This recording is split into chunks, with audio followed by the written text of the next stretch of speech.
Yeah. And I think, sometimes, and I'll say it for the Black community especially, going to therapy or going to counseling or choosing counseling with someone is sometimes in our community a shameful thing. Mm-hmm. We could feel that way years ago. We had that, we had that cushion way back when families lived together, when families were closer together, when your auntie and your aunt and your uncle and everybody lived within a block or two radius.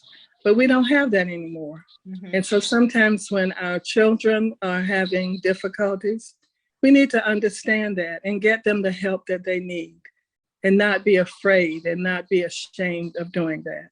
Yes. I'm a former social worker. I did social work for over 35, 40 years. Mm-hmm. And I loved the profession. I loved it. I loved it because it was changing lives. I worked with young kids, I worked with families, and I was able to see my work improve in people's life on a daily basis. Mm-hmm.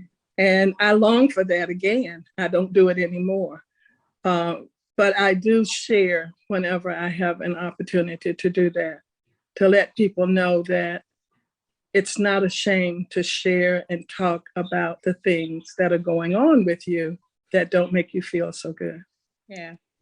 I appreciate you being here. And that's actually how you and I met many, many moons ago. And, it was just so ironic that we shared a last name. The one that you inherited through marriage and the one that I inherited through marriage, that, by the way, I don't use. So I am just Dr. Adrienne. When I tell people, they say first name, I say Dr., last name Adrienne, Dr. Adrienne. So anyway, so again, thank you all so much for being here and being willing to share a part of who you all are, which has been in part by what you've been through. And so, Monica, I'm going to ask you to start the story and share with us a little bit about your son and the impact that his death has had on you all's life. Sure. My son was a vibrant, happy person, had a joyful spirit about him. When he walked in a room, he was one of those kids that with a smile, he lit it up. And he was genuinely kind and genuinely sweet. And when he was 17, he had his first manic break of bipolar disorder. And it was new to our family, although we have learned over time that it's in the family. Mm-hmm. And we tried to address it by doing the appropriate behaviors of having him hospitalized and placed on medication. The bipolar disorder for Casey was it was like a cancer. The seasons would change. He would go manic, It seemed as if he just couldn't catch a break. And I believe that he began to feel by the time he was 25 years old, like he was almost trapped in a box. Mm-hmm. And the only way out was that door to alleviate the unfortunate pain that he was in. It has taken a devastating effect on my family. He was one of the true joys of my life. Mm-hmm. And his sisters, they were all very close growing up together. And my husband as well. We went through, grief therapy. What has helped my family is we joined a nonprofit that we are now board members on for bipolar disorder. And the organization that we joined does documentaries and stories about a particular individual. And so Casey's story was done, and Kayla here was producer, writer. She did just about everything for that film. And now it's being dispersed out in the educational systems here out in California to help others with bipolar disorder, which led which led to, unfortunately, obviously, that did lead to his suicide. But I'd like to just share that through his death, he also saved 4 people. He was a donor. So even though it was extremely devastating, and it has been extremely devastating on my youngest daughter, who unfortunately deals with bipolar, and she, unfortunately, instead of seeking faith in God and kind of how we were dealing with it, she began to use. So now we're dealing with that until she works through the grief truly of her brother. That's an underlying condition. So it has changed our lives forever. But we celebrate him. We talk about him all the time. We laugh about so many memories that we have.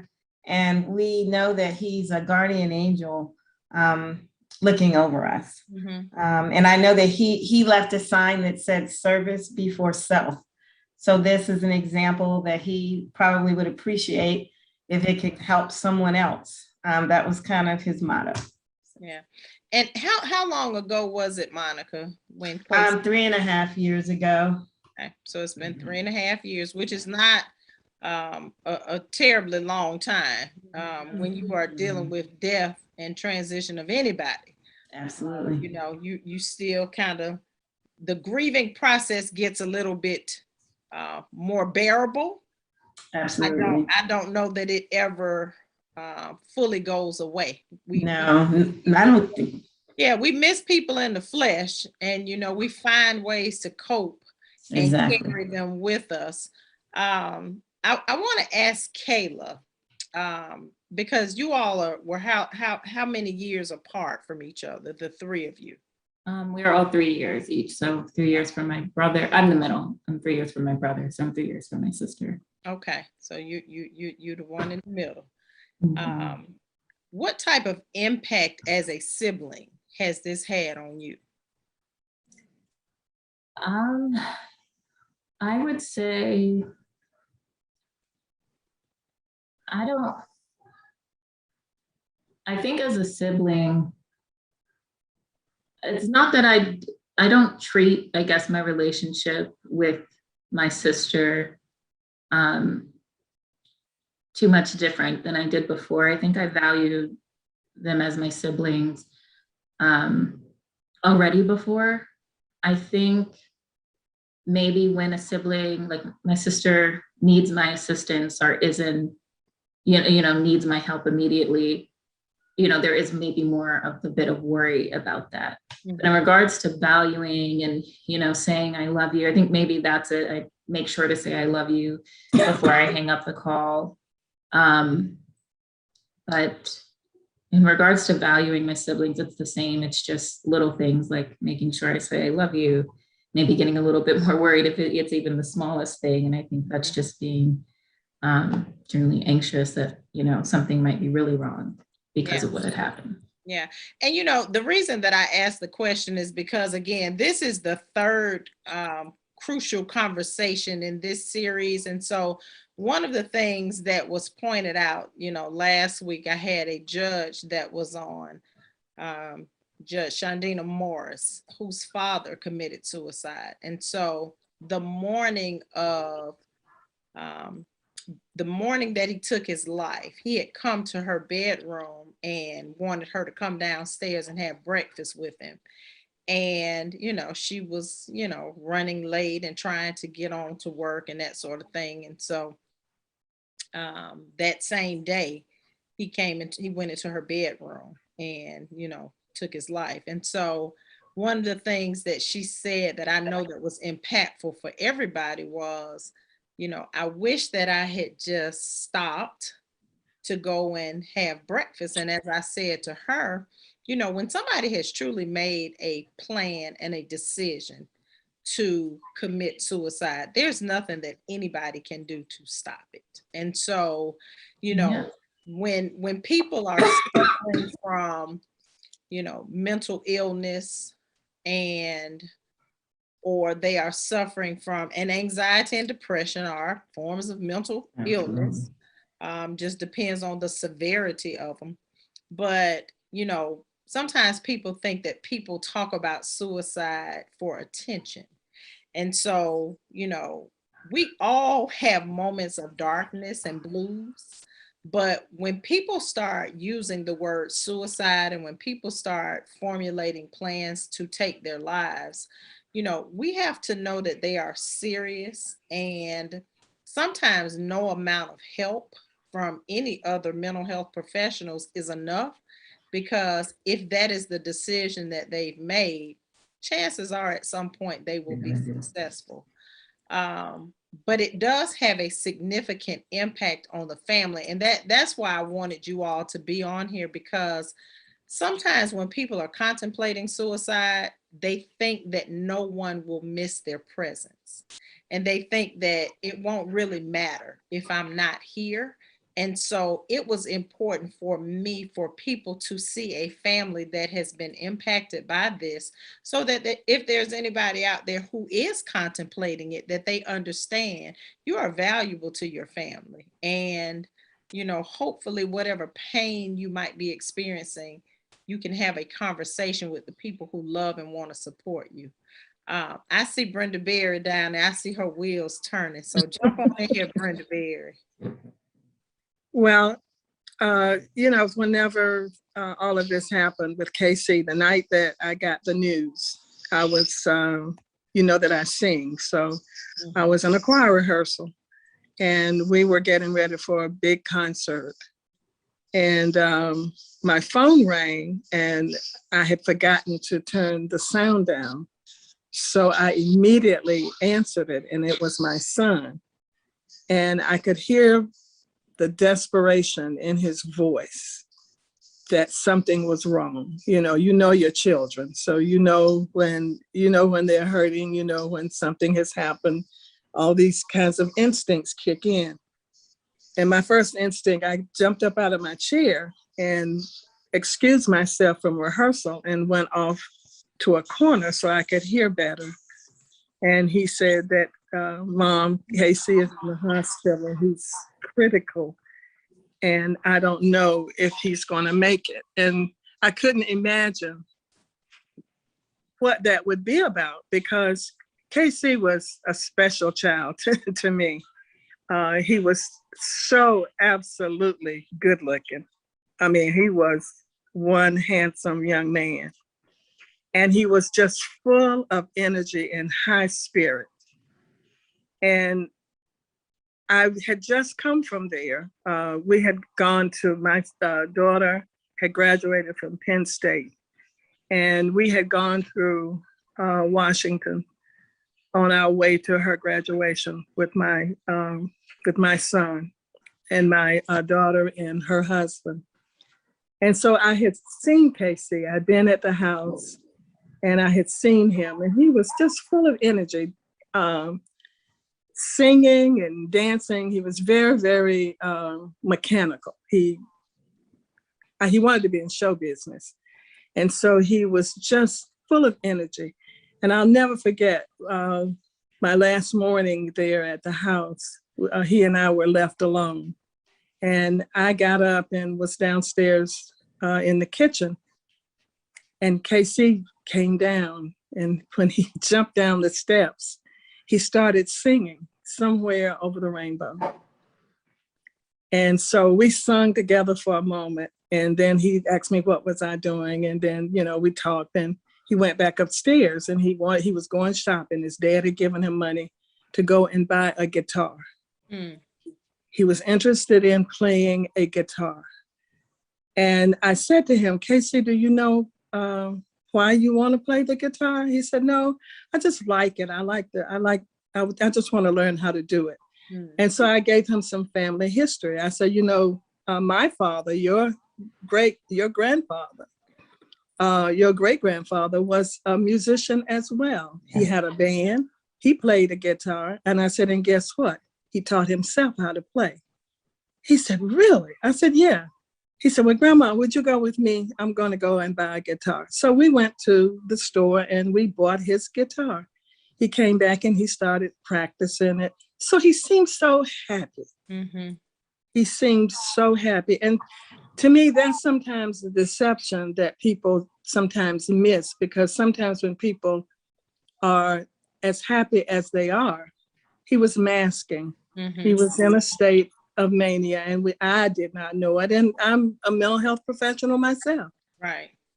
So just because you are in the field doesn't mean that you are going to recognize something that is under your nose. Right. Right. So when my son told me that he was in the hospital and I finally found out what the problem was, by the time I got home, I drove straight home. And by the time I got to my home, my son had called me back and said that he was gone, that he did not make it. Now, for me, as a grandmother, I think about Casey every single day. I know his mom and dad thinks about him all the time. But I think about him almost every single day. Because whenever you lose someone like that, they still be a part of you. Right. You don't lose that. It doesn't go away. They're still there. And so every day, from if I can sometimes see something on television, it'll remind me of Casey. Casey had a saying that he said his mom and dad told me that he said one time when he was a little boy, they took him because they traveled all over the world, and they took him to an amusement park, and Casey got on this particular ride, and this older lady was in front of them. And so I'm told, Casey said to the lady, "This ride is going to take your booty away." I have always remembered that about him. And so sometimes whenever I'm in conversation with people and something is getting ready to happen, I'll say, "Oh, okay, keep doing that. That's going to take your booty away." That reminds me of him. That's a piece of him that has stayed with me all this time. So he's never gone very far away. And I'm sure for his parents, they're doing a yeoman's job of trying to handle his death and their daughter. But they're doing an exemplary job. And I think one of the things that has been a part of that is that they really didn't try to mask what happened with Casey. At Casey's funeral, my son had written a letter explaining to the people that had come to the funeral exactly what had happened to Casey. And it wasn't that Casey had a stroke or Casey had a heart attack. It was Casey committed suicide. And this is the reason, one of the reasons that probably led him to that place. Yeah. And I think that that was enlightening for the people who were there listening, but even more so as an opening for them to accept what had happened and to be able to grasp it and move forward. Yeah. So I want to ask Monica and maybe Kayla, because a lot of times when we are talking about suicide, you know, people are looking for signs. And I tell people, I say, you know, sometimes there are subtle signs or, you know, things that people might say. Sometimes there aren't anything that's really noticeable because research has shown that when people really have a plan to commit suicide, they're probably the ones that are not the ones talking about it. The ones who are talking about contemplating suicide are the ones that are typically reaching out for help. That's the help cry, you know, when they kind of start talking about, this is something that I've been thinking about. But typically people who truly have a plan to carry out the act, a lot of times you won't see any signs. But for you all, would you say that there were any signs that you saw? I think that there were some signs in hindsight, but we probably didn't acknowledge them as that. We did learn after the fact on the computer when we were kind of searching for why he had been researching how to do it, but we didn't know that. And he, right before my daughter went away to do a semester abroad in Prague, my son loved to travel, and I was taking her to get settled, and my other daughter was attending. And I said, "Oh, Casey, come on over to Prague and we'll get Kayla settled and you'll get to travel."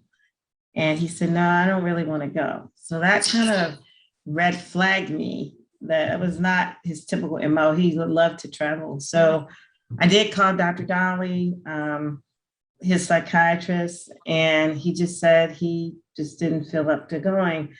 But the last, I would say, 4 weeks of his life, except for Kayla, he was in the bed. Like he didn't want to get up. You know, he had gone through his, I guess, ninth mania, where usually he would actually have a he'd be quite manic. And then we know they go into a depression. But KC would go very manic and he would kind of level out. He just would never drop down like that. Mm-hmm. But this time he dropped. Mm-hmm. And the medication, it just wasn't working as effectively. Kayla came home and she said, "Come on, Casey, come with me to the gym." And he loved to do that. He loved to exercise. And he went with Kayla. But then when Kayla left, he kind of went back into that bed zone again.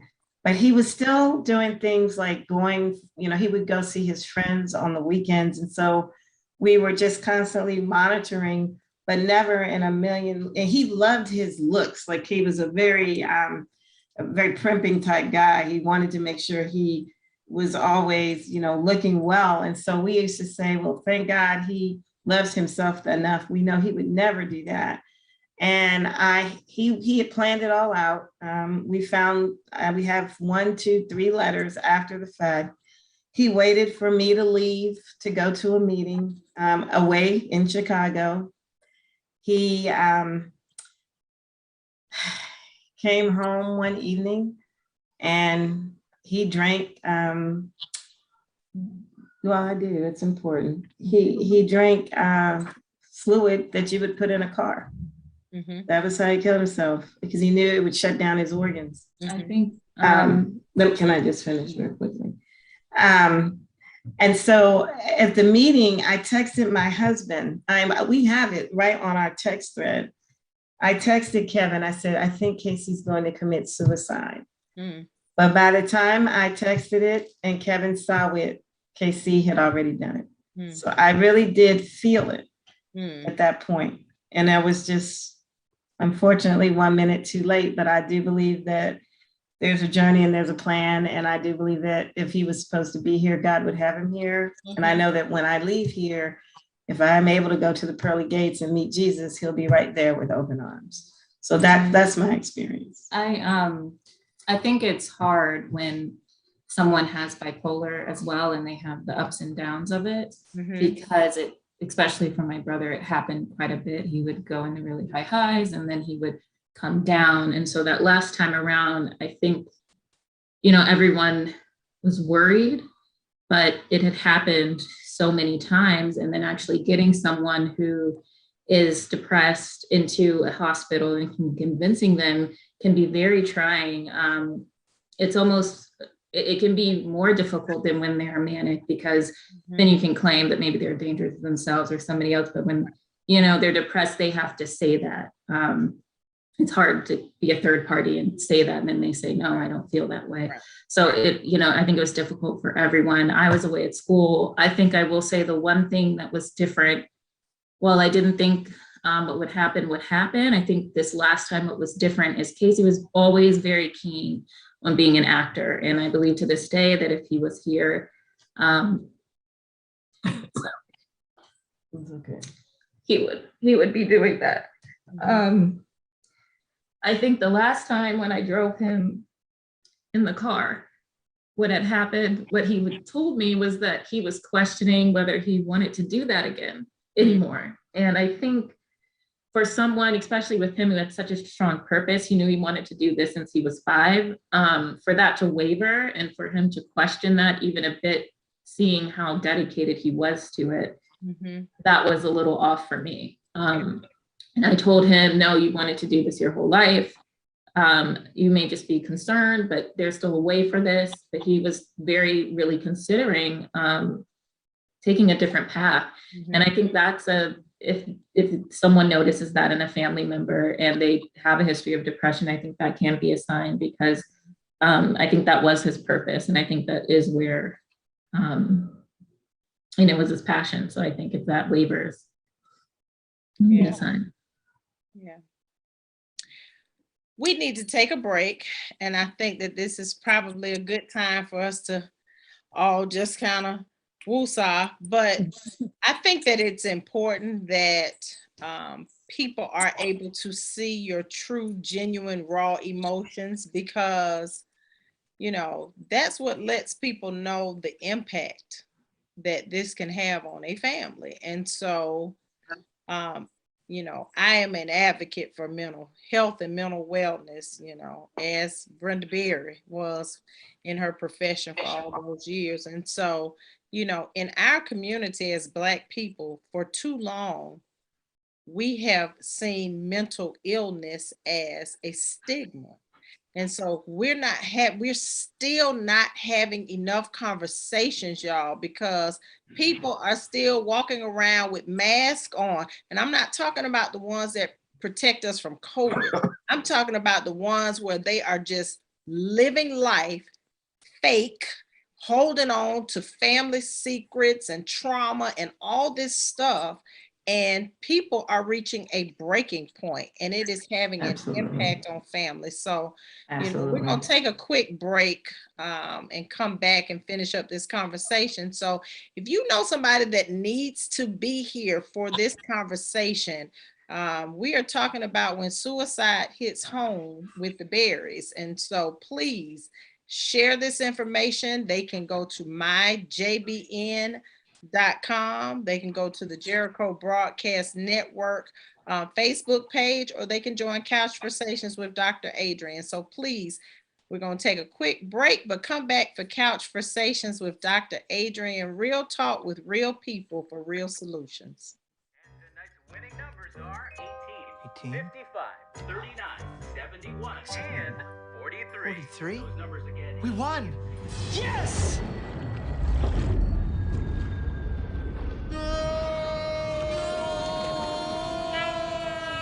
Quick, the quicker picker-upper.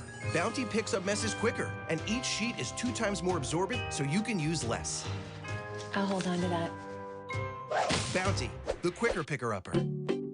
You see, Head & Shoulders has scalp shield technology, protects against flakes, even between washes. It's never not working. Kind of like us. Number 15? Never not working! I don't like this one. Me neither. Let's get out of here. Head & Shoulders scalp shield, never not working.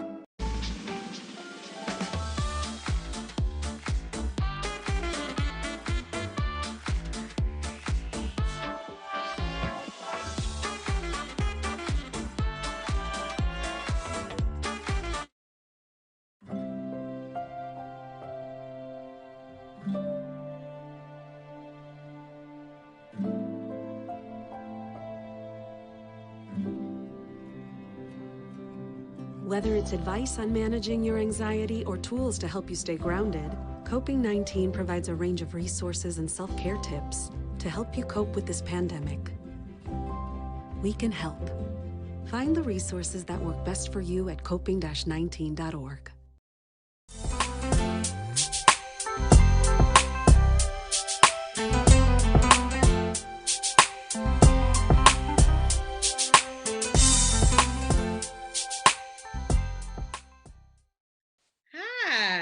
Welcome back to COUCHversations with Dr. Adrienne as we, finish up this very necessary conversation about when suicide hits home. And so this is the third week in this series for the month of September, Suicide Prevention Awareness Month. And I've had some amazing guests, including the Berries, who are here tonight. No relation to me.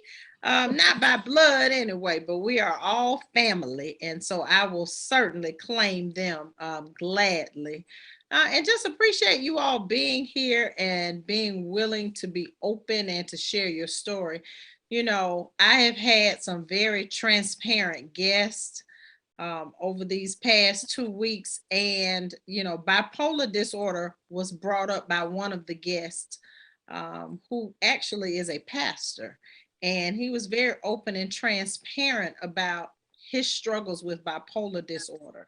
And so, y'all, so many people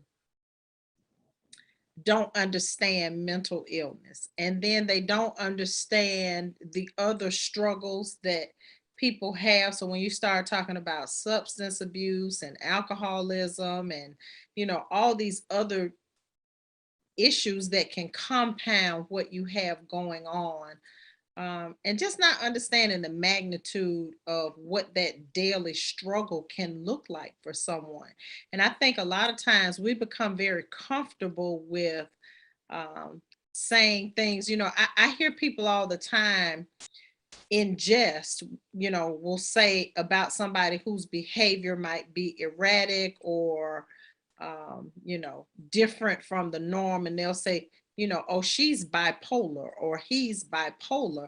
And I have to tell people, that's offensive to people who truly do suffer from a mental illness to, utilize what it is that they deal with on a daily basis and to jokingly assign it to someone who is using, who might be exhibiting certain characteristics and traits.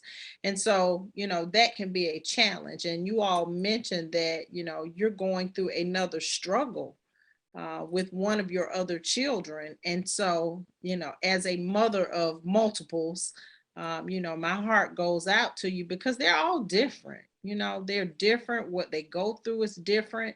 And, in a perfect world, if I could do it all over again, I would have a better understanding of even how we have to parent them differently because they are all so different. We feed them the same thing, and when they come to the dinner table, we say, okay, this is what's for dinner. And so, if somebody doesn't have an allergy, we're going to make them eat it, whether they like it or not. If they have an allergy, we might give them a pass and say, well, I got to cook you something different because you're allergic to this. But, we have to parent our children as individuals, the individuals that they are. And sometimes as parents, we don't always get the memo in time, and we kind of learn that through trial and error. And it just seems like you all were an extremely close-knit family. I know you can't really speak for your husband, but what impact has this had since that was his only son? It's been a tremendous impact on Kevin. I admire him though, because he tries to always remind us of how Casey lived. And so when Casey passed away, we had people that donated rose bushes and butterfly trees. And so Kevin, because his mom was a great planter, I wish I had a green thumb, I don't, but he does because of his mother. He chose to plant in the back a full kind of memorial for Casey. And it's really pretty. It has rose bushes. He loved butterflies, and we think of the transition. And we have 2 butterfly trees. We have a gazebo. And then I bought kind of a statue with some wings down there. And I think for Kevin, when he goes and he sits down there, that's like a special place for him. And he's, just uniting in his way still with KC. He has saved, what's interesting is sometimes I'll see Casey's shoes on his feet, and Kevin doesn't wear other people's shoes. They're very picky about their stuff. And I'll see those shoes and I'm like, those are Casey's tennis. I don't say anything. I just know that particular day he wants to wear those shoes. And so we talk about, I think also with Kevin, it's interesting. We talk so much about him and so much about what we learned from him. And so, although it's impacted Kevin devastatingly with grief, he never lets us forget that Casey lived. And that's very helpful to us. Yeah. And we celebrate Casey. We go out and we celebrate him. If it's his birthday, we go not to Georgetown Cupcake, but what's that place? Sprinkles. We do all the things that he likes to do, and we take the day off. We go to Disney World and we go to Harry Potter Land because he was a Harry Potter buff. And we just do things that we know that he's right there with us as he was in those. So we try to celebrate him, and it helps quite a bit. One of the things Kevin recently just did, well, about 6 months ago, because he was a donor, the organization here has his name and information about him. They interweave into a picture into a quilt of other donors. And Kevin made sure that he was recognized. There's a memorial service and you have to respond. And we watched that service and Casey's name was mentioned. So he never lets Casey's light burn out. Although I know in his heart, he grieves him tremendously. Sometimes he'll wake up early, but I can't go because I have the babies. And he's like, I'm going to go check out the sunrise. Casey loved that. He goes, can you go? But I have to take a 4-month-old and a 2-year-old. So I say, no, but send me a picture. And he sends me the picture. And he's like, Doc, he called him Doc. That was his name for him. And he says, Doc, he's here. So although it's tough, I don't know, in a way we've become closer because we have gotten through together as a family. And I'm thankful to God for that, because a lot of times it can pull families apart. And it hasn't done that with us. And I know God is always at the center, and God has a meaning and a purpose, and we're here to serve that purpose.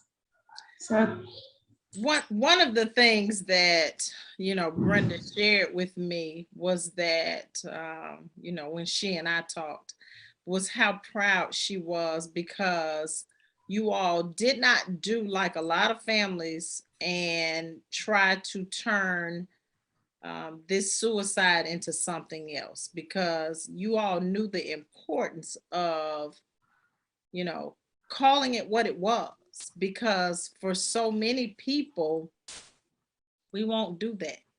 We are so embarrassed and we are so ashamed, but I just think that there is a lesson in every death, no matter what, no matter who it is, no matter what their age, and no matter how it is that they die. I always look for the lesson in it.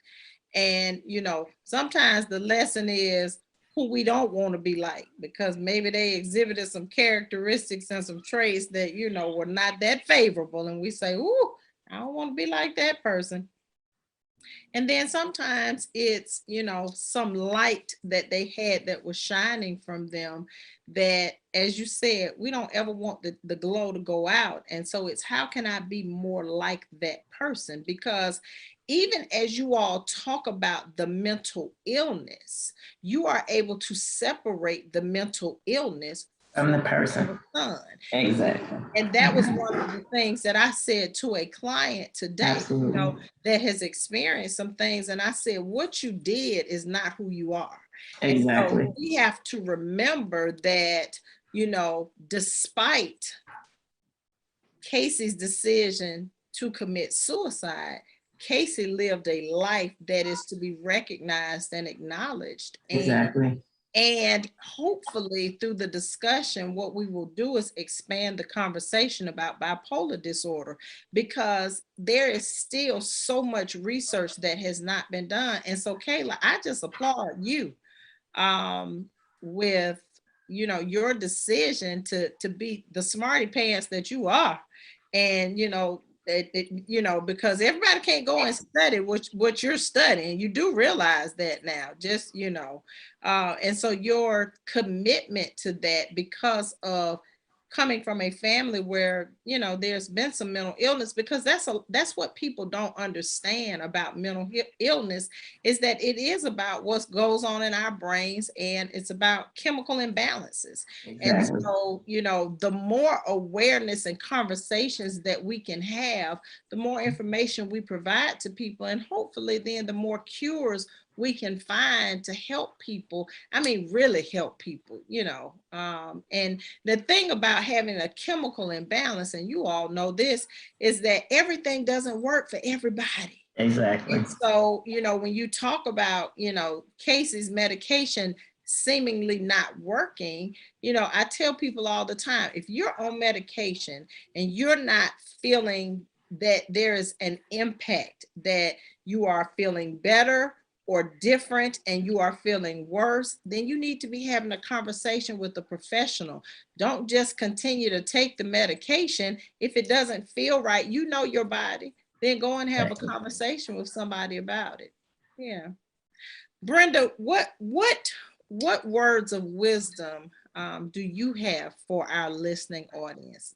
You know, as a grandmother, but not only as a grandmother, but as a mental health professional of 35 years, you know, what words of wisdom do you have? I guess the thing that that I would say to families is to not be ashamed of anyone that is in your family that may be suffering from a mental health issue. And if you are not certain if they are suffering from a mental health issue, don't take it upon yourself to try to be the doctor, because you're not. You don't have the skills to understand and know what that person may need. And so I would say, get professional help. In the Black community, we have got to come to grips with the fact that there are people who go to school to understand how to help us as we try to move through some of the issues of our daily lives. And everybody does not have good coping skills. So some people need to have some help in learning how to cope with the things that are happening to them. Be a listener to your family. Be someone that if someone is in your family who has any problems, be the person that will sit and allow yourself to be the sounding board to them.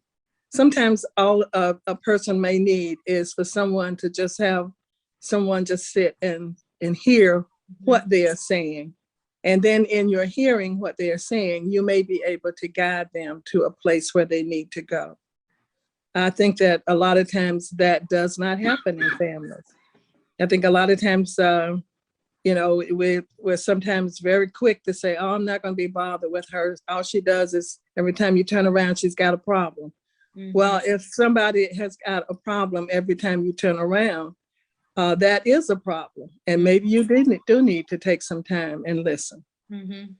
And I think that keeping secrets in families is not a good idea. That is not a good idea at all. And so trying to hide the fact that Cousin Mary has had to go to the hospital and she's had to go to the 9th ward. And everybody knows what that is, but oh, you don't want to say that because that person has a mental disorder. There's no shame in that. If they had cancer, you wouldn't be ashamed to say that Aunt Mary had to go to the hospital and get chemotherapy. So if somebody needs to go get mental health therapy, there is absolutely no shame in that. So, you know, to me, that is very important. I have said to all of my children, and Monica knows that I've said this to her recently. I've tried to make it understood that we are a family that have mental health issues. Our family has people in it that have mental health issues. I personally don't think that there's a family on the planet that doesn't have someone who may have a mental health issue.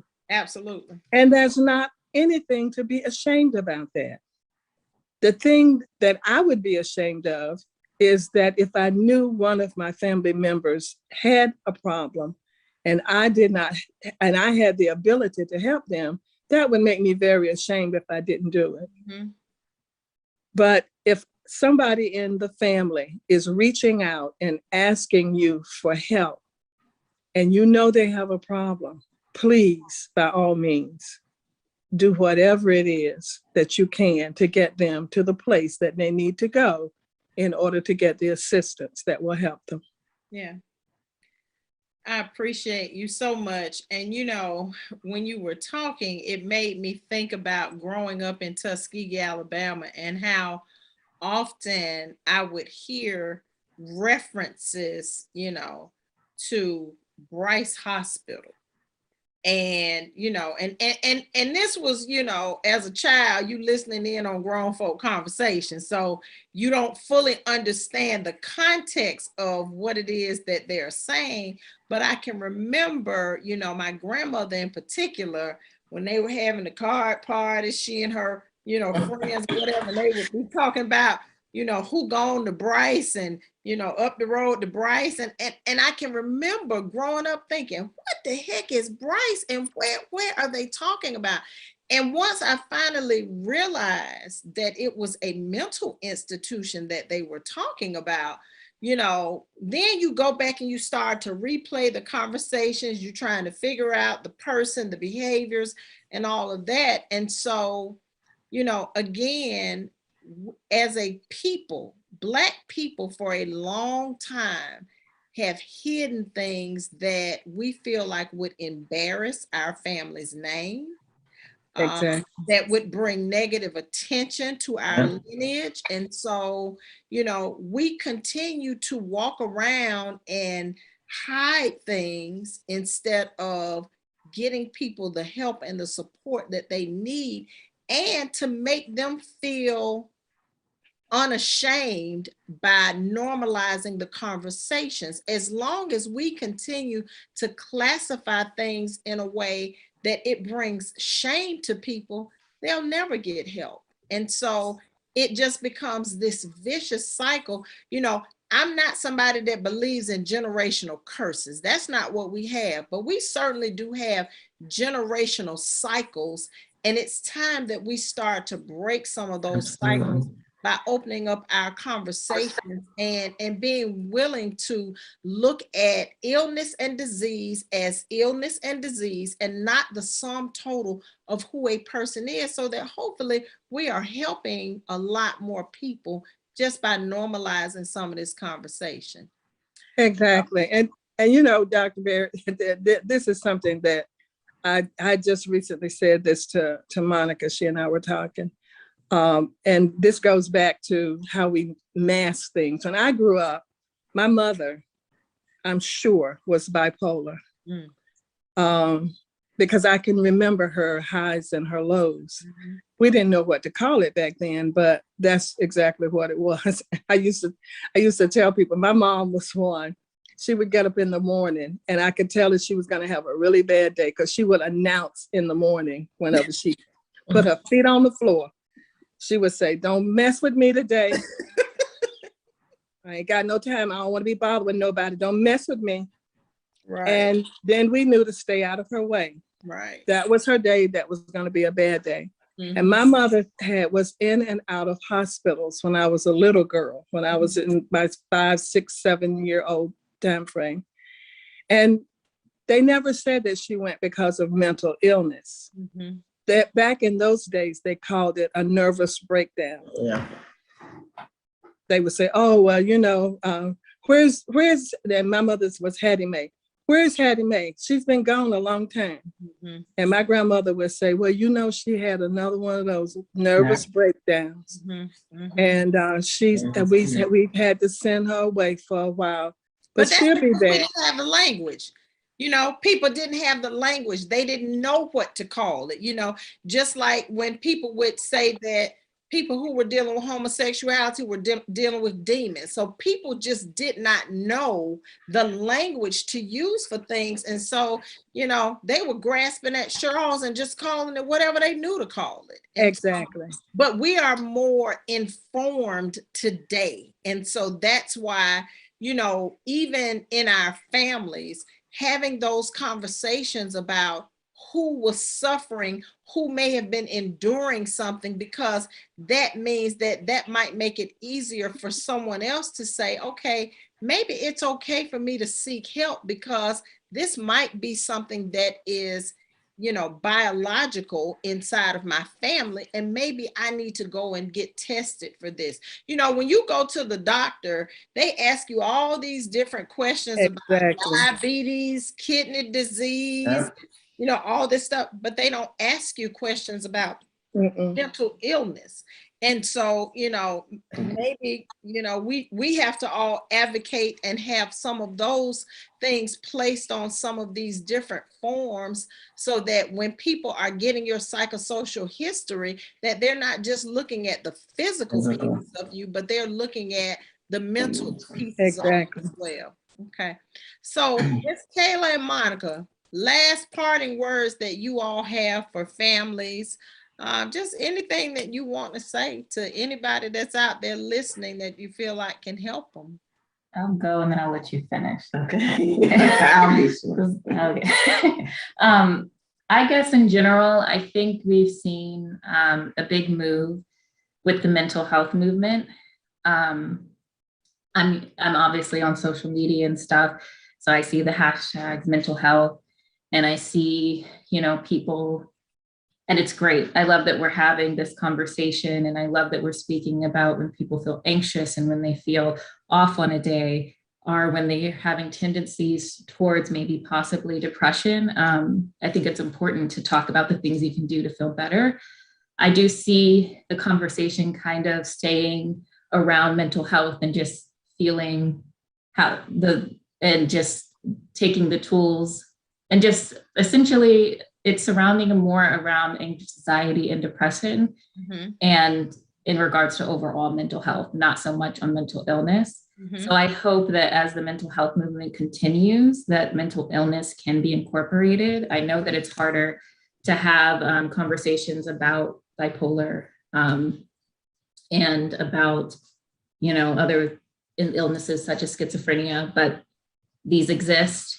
And they happen to a lot of people, and they affect a lot of people's lives. And if we continue to just talk about aspects, certain illnesses, and not all of them, then we're doing a huge disservice to a lot of people. So I urge people to always think about, everyone.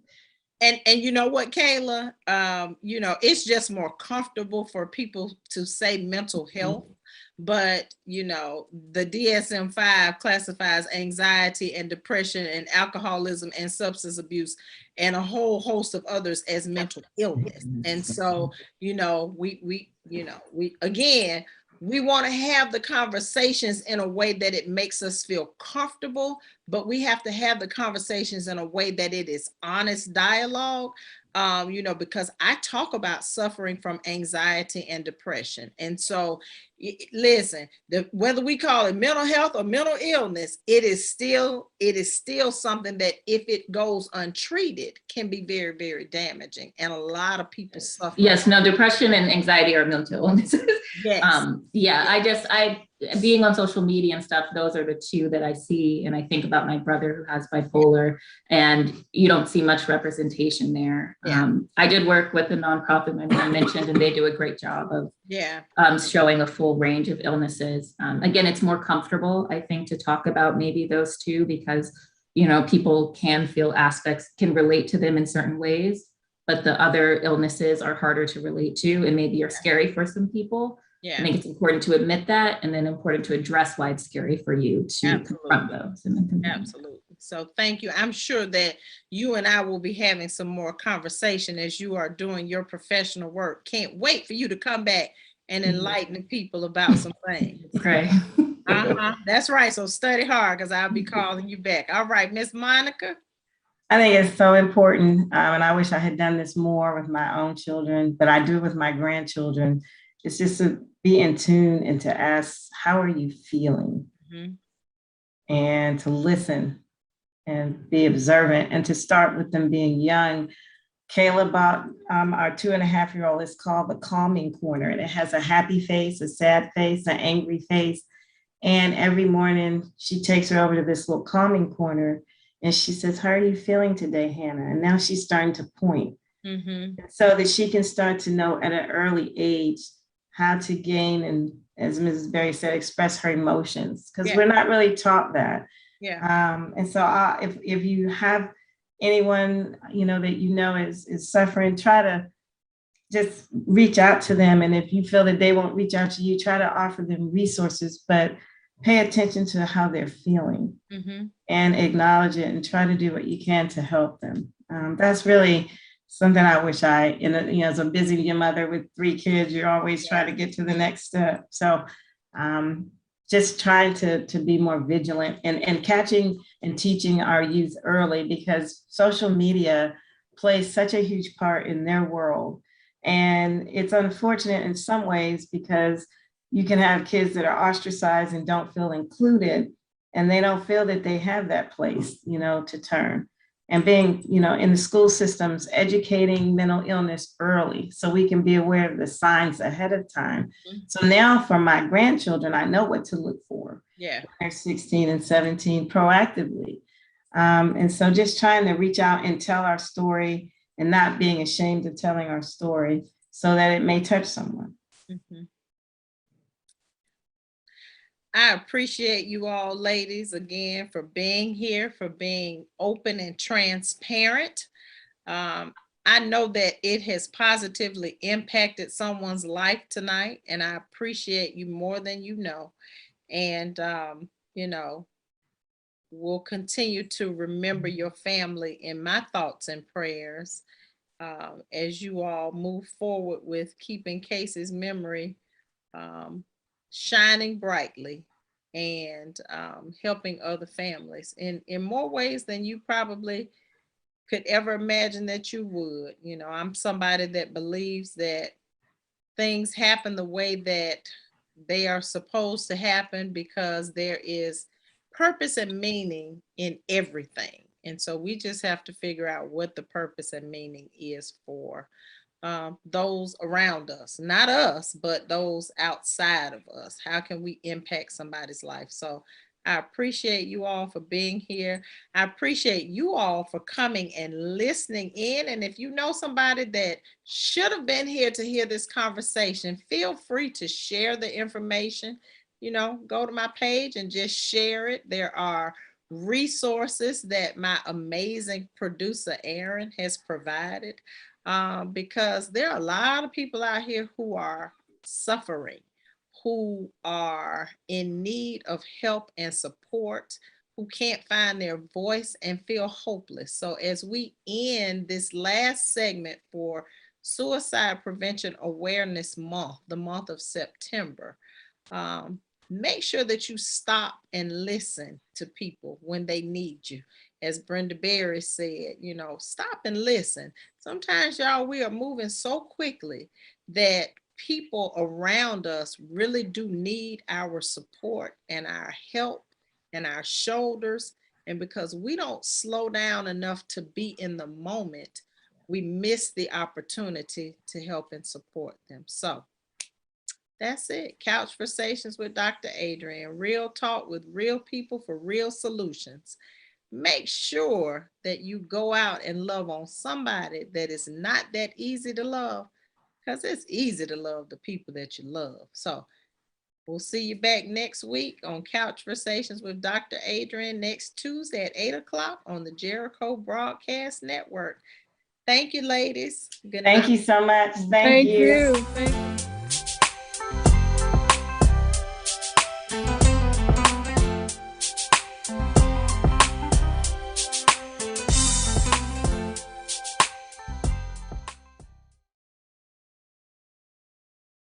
When times get dark, we can't see the help that's all around us. Let 211 be your guiding light. For mental health and other resources,